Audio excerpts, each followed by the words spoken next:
Breaking news చూస్తున్నాం. ఏపీలో polling జరిగి 48 గంటలు కావస్తున్నా గొడవలు మాత్రం ఆగలేదు.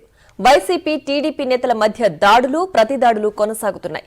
తాజా గొడవలతో ఆంధ్రప్రదేశ్ విధ్వంసాలతో అట్టుడికిపోతోంది. చిత్తూరు, అనంతపురం, పల్నాడు జిల్లాలో అధికార ప్రతిపక్ష నేతలు చెలరేగిపోయారు. కట్టడి చేయాల్సిన పోలీసులు ఫోర్స్ లేదనే పేరుతో తప్పించుకున్నారనే ఆరోపణలున్నాయి.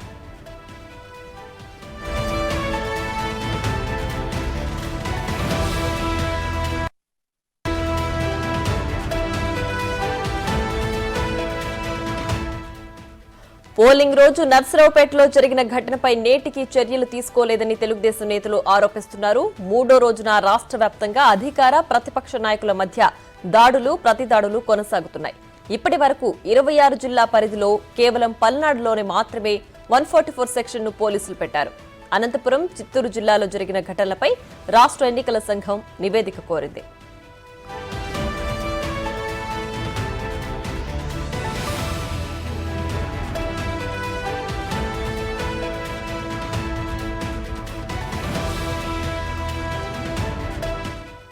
నియోజకవర్గంలో జరుగుతున్న రణరంగం ఆందోళనపై స్థానికులు భయాందోళనకు గురవుతున్నారు.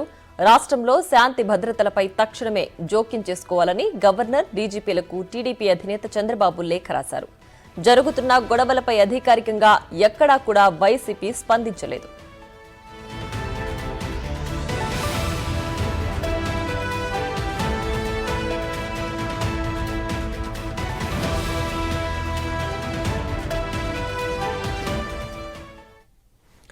ఇక ఇదే అంశానికి సంబంధించి మరింత సమాచారం మా ప్రతినిధి శివ లైవ్ లో అందించడానికి సిద్ధంగా ఉన్నారు. శివ, చెప్పండి. పోలింగ్ జరిగి 2 రోజులు అవుతున్నా ఇప్పటికీ ఇంకా గొడవలు జరుగుతూనే ఉన్నాయి. అలాగే చంద్రబాబు కూడా దీనికి సంబంధించి చర్యలు తీసుకోవాలంటూ లేఖ రాశారు. కానీ వైసీపీ మాత్రం ఇంతవరకు ఎక్కడా దీనిపైన ఎలాంటి స్పందన లేదు. సో దీనికి సంబంధించి కంప్లీట్ డీటెయిల్స్ ఏంటి? ప్రియా, మొత్తం మీద చూసుకుంటే ఆంధ్రప్రదేశ్లో సరిగ్గా మొన్న సాయంకాలం ఎన్నికలు ముగిసిన ప్రక్రియ. ఎన్నికలు ముగిసిన దగ్గర నుంచి రాష్ట్ర వ్యాప్తంగా అనేక నియోజకవర్గాల్లో, అనేక జిల్లాల్లో ఆందోళనలు రణరంగాన్ని తలపించాయి. చిత్తూరు, అన్నమయ్య, కడప, కర్నూలు, నంద్యాల జిల్లాలు, ప్రకాశం, నెల్లూరుతో పాటుగా గుంటూరు, పల్నాడు జిల్లాల్లో రక్తం ఏరులైపారిన పరిస్థితి కనిపించింది. ప్రతి జిల్లాలో కూడా మారణ హోమాన్ని తలపించే రీతిలో గొడవలు జరిగినాయి. ఎన్ని ఒక ఎత్తు అయితే చిత్తూరు, అనంతపురం, పల్నాడు జిల్లాల్లో మాత్రం రక్తసిక్తమైన పరిస్థితి కనిపించింది. అయితే ఇప్పటివరకు కూడా దాదాపుగా వందలాది మంది గాయాలైన పరిస్థితి కనిపిస్తూ ఉంది. దాదాపుగా 10 నుంచి 15 మంది కాళ్ళు చేతులు కోల్పోయినట్లు కూడా తెలుస్తూ ఉంది. మరొక 5 నుంచి 10 మంది పరిస్థితి ఆందోళనకరంగా ఉంది. గొడవలు వరుసగా జరుగుతూనే ఉన్నాయి. ఇంకా కట్టడి చేయడంలో పోలీసు, కేంద్ర ఎన్నికల సంఘం కూడా ఈ మాత్రం దృష్టి పెట్టిన పరిస్థితి కనిపించలేదు. నర్సరావుపేటలో ఒక రణరంగాన్ని తలపించే మాదిరిగా మొన్న భీకరమైన పోరు జరిగిన పరిస్థితి కనిపించింది. ఆ తర్వాత గాల్లో కూడా కాల్పులు జరిపారు. పల్నాడు జిల్లాలో మొత్తం 4 చోట్ల కాల్పులు జరిపిన సంఘటన ఆంధ్రప్రదేశ్ చరిత్రలోని రికార్డుగా చెప్పుకోవాలి. ఇక నిన్న, మొన్న, ఈరోజు కూడా ఇంకా గొడవలు జరుగుతూనే ఉన్నాయి. తాజాగా కొద్దిసేపు క్రితమే దాచేపల్లి మండలం మాదినపాడు గ్రామంలో టీడీపీ, వైసీపీ వర్గాల మధ్య హోరాహోరీ యుద్ధం జరుగుతున్న పరిస్థితి కూడా కనిపిస్తూ ఉంది. ఇక 26 జిల్లాలకు సంబంధించి కూడా చిత్తూరు, అనంతపురం జిల్లాలకు సంబంధించి నివేదిక ఇవ్వాలని చెప్పి కూడా రాష్ట్ర ఎన్నికల సంఘం ఆ జిల్లా పోలీసు అధికారులను, ఎన్నికల అధికారులను కోరింది. పల్నాడు జిల్లాకు సంబంధించి నిన్న సాయంకాలం 6 గంటల నుంచి కూడా పల్నాడు జిల్లా పరిధిలో 7 అసెంబ్లీ నియోజకవర్గాల పరిధిలో 144 సెక్షన్ అమలు చేస్తూ కూడా కలెక్టర్ శివశంకర్ నిర్ణయం తీసుకున్నారు. వచ్చే నెల 6వ తేదీ వరకు కూడా ఈ 144 సెక్షన్ అమల్లో ఉంటుందని చెప్పి కూడా అధికారులు చెప్పారు. మరొక వైపు పల్నాడు జిల్లాకు సంబంధించి 7 అసెంబ్లీ నియోజకవర్గాలకు సంబంధించి ఇప్పటికే 3 శాసనసభ్యులను కూడా హౌస్ అరెస్ట్ చేశారు. నర్సరావుపేట ఎమ్మెల్యే గోపిరెడ్డి శ్రీనివాసరెడ్డి, నర్సరావుపేట టీడీపీ అభ్యర్థి చదలవాడ అరవిందబాబుని, అలాగే మాచర్ల ఎమ్మెల్యే పిన్నెల్లి రామకృష్ణారెడ్డి, గురజాల ఎమ్మెల్యే కాసు మహేష్ రెడ్డిని, 3 ఎమ్మెల్యేలని, ఒక ప్రతిపక్ష నేతని పోలీసులు అయితే ప్రస్తుతం హౌస్ అరెస్ట్ చేసిన పరిస్థితి కనిపిస్తూ ఉంది. మధ్యాహ్నానికి నర్సరావుపేట పార్లమెంటు పరిధిలో ఉన్న ఇటు 7 అసెంబ్లీలోనే చిలకలూరుపేట ప్రశాంతంగా ఉంది. మిగిలిన 6 నియోజకవర్గాల్లో కూడా వివాదాలు తీవ్రస్థాయిలో కొనసాగుతున్న నేపథ్యంలో 6 నియోజకవర్గాలకు సంబంధించి 6 టీడీపీ, 6 వైసీపీ, 12 మందిని కూడా హౌస్ అరెస్ట్ చేసే అవకాశాలు అయితే కనిపిస్తున్నాయి. గొడవలు, విభేదాలు పూర్తి స్థాయిలో సద్దుమదిగే వరకు వారిని బయటకు రానికూడదని చెప్పి కూడా పోలీసు అధికారులు అయితే నిర్ణయం తీసుకున్నట్టు తెలుస్తూ ఉంది.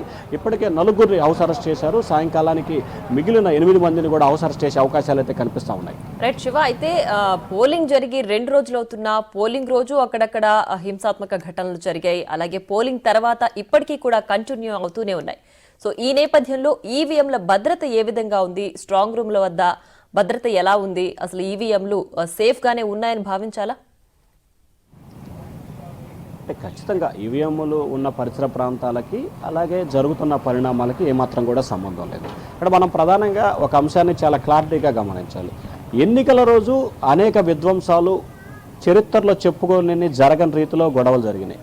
కానీ ఎక్కడా కూడా పోలింగ్కు సంబంధించి డిస్టర్బెన్స్ జరగలేదు. 4 చోట్ల ఈవీఎంలు ధ్వంసం చేసిన దగ్గర వెంటనే ఆల్టర్నేట్గా కొత్త ఈవీఎంలు పెట్టారే కానీ ఎక్కడా కూడా రాష్ట్రంలో రీపోలింగ్ ఒక్క సెంటర్లో ఒక్క పోలింగ్ బూత్లో కూడా జరగలేదు. సో అదే పరిస్థితి సంబంధించి కూడా స్ట్రాంగ్ రూముల వద్ద కూడా కట్టుదిట్టమైన 3 అంచెలు 5 అంచెల బందోబస్తుని పోలీస్ శాఖ ఎన్నికల అధికారులు ఏర్పాటు చేశారు. స్ట్రాంగ్ రూమ్లో భద్రత అయితే మాత్రం ప్రస్తుతం కట్టుదిట్టంగా ఉంది. ప్రతి స్ట్రాంగ్ రూమ్ వద్ద కూడా ఎస్పీ స్థాయి అధికారి భద్రతని పర్యవేక్షిస్తున్న పరిస్థితి కనిపిస్తూ ఉంది. అయితే గొడవలకు సంబంధించి ఆయా గ్రామాల్లో, మండలాల్లో, పట్టణాల్లో జరుగుతున్నాయి. కానీ స్ట్రాంగ్ రూమ్ సంబంధించి ఇప్పటికే బ్యాలెట్ బాక్సులన్నీ కూడా జిల్లా హెడ్ క్వార్టర్కి చేరుకున్న నేపథ్యంలో ఎక్కడా కూడా వాటికి సంబంధించి ఇబ్బందులు పడాల్సిన పరిస్థితి కనిపించట్లేదు ప్రియా.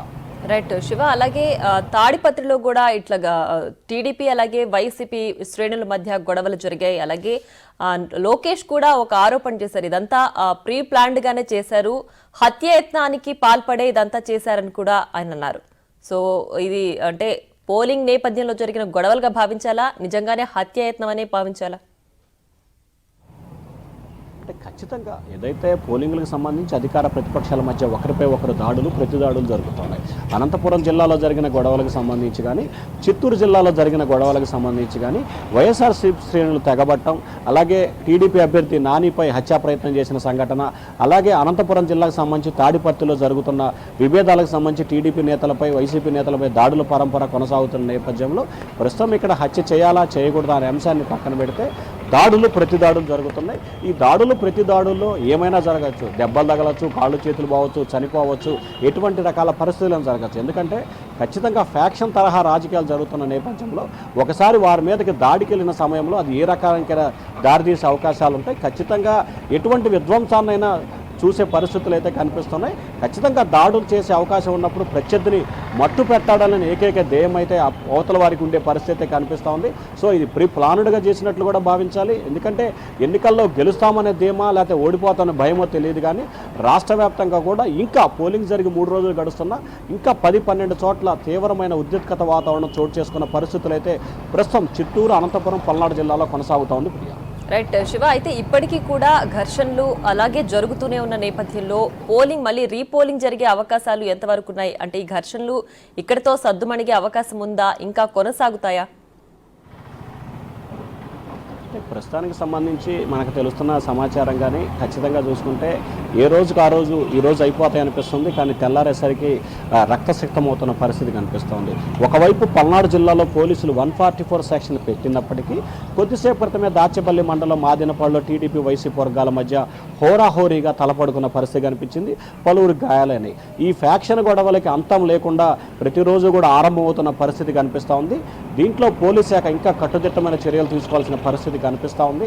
ఎక్కడా కూడా ఉపేక్షించకుండా ప్రధానంగా చూపుతుంటే మొన్నటితో పోల్చుకుంటే నిన్న కొంచెం బెటర్, నిన్నటితో పోల్చుకుంటే ఈరోజు కొంచెం బెస్ట్గా కనిపిస్తూ ఉంది. అయితే పోలింగ్ రోజు ఫోర్స్ సక్రమంగా లేదు. కానీ పోలింగ్స్ ముగిసిన తర్వాత నిన్న ఈరోజు మాత్రం పోలీస్ శాఖ ఫోర్స్ చాలా కీలకంగా ఉంది.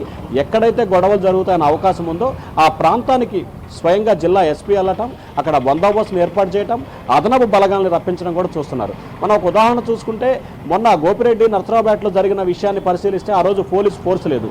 కానీ ఈరోజు మాత్రం అక్కడ గుజరాత్ పోలీసులతో ప్రత్యేకమైన బందోబస్తును కూడా నర్సరావుపేట పట్టణంలో కూడా కొనసాగుతూ ఉంది ప్రియా. రైట్ శివ, అయితే ఇప్పటికే పల్నాడులో 144 సెక్షన్ అమలు చేస్తున్నారు కదా. సో ఎక్కడెక్కడ గొడవలు జరుగుతున్నాయో, హింసాత్మక ఘటనలు జరుగుతున్నాయో, సో ఆ ప్రదేశాలంతా కూడా 144 సెక్షన్ అమలు చేస్తారా? కౌంటింగ్ వరకు ఈ 144 సెక్షన్ అమల్లో ఉంటుందనుకోవచ్చా? అంటే ఖచ్చితంగా నర్సరావుపేటలో ఎక్కడెక్కడ గొడవలు జరుగుతాయో జరగవని విషయాన్ని పక్కన పెడితే నర్సరావుపేట పార్లమెంటు పరిధిలో 7 అసెంబ్లీ నియోజకవర్గాల్లో కూడా గొడవలు జరిగినాయి. 6 అసెంబ్లీ నియోజకవర్గాల్లో గొడవలు జరిగినాయి. ఒక చిలకలూరుపేటలో తప్ప మిగిలిన 6 నియోజకవర్గాలు వినుకొండ, మాచర్ల, సత్తెనపల్లి, పెదకొరపాడు, నర్సరావుపేట అన్ని 6 నియోజకవర్గాల్లో గొడవలు జరిగినాయి. 7 నియోజకవర్గాల పరిధిలో అంటే ఓవరాల్గా పల్నాడు జిల్లా నర్సరావుపేట పార్లమెంటు పరిధిలో మొత్తం 7 అసెంబ్లీ నియోజకవర్గాల్లో కూడా 144 సెక్షన్ అయితే నిన్న సాయంకాలం నుంచి అమల్లో ఉంది. 144 సెక్షన్ పెట్టిన తర్వాత గురజాల నియోజకవర్గంలో దాచేపల్లిలో మాత్రమే టీడీపీ వైసీపీ వర్గాల మధ్య ఘర్షణ అయితే జరిగింది Priya. Right Shiva, thanks for the updates.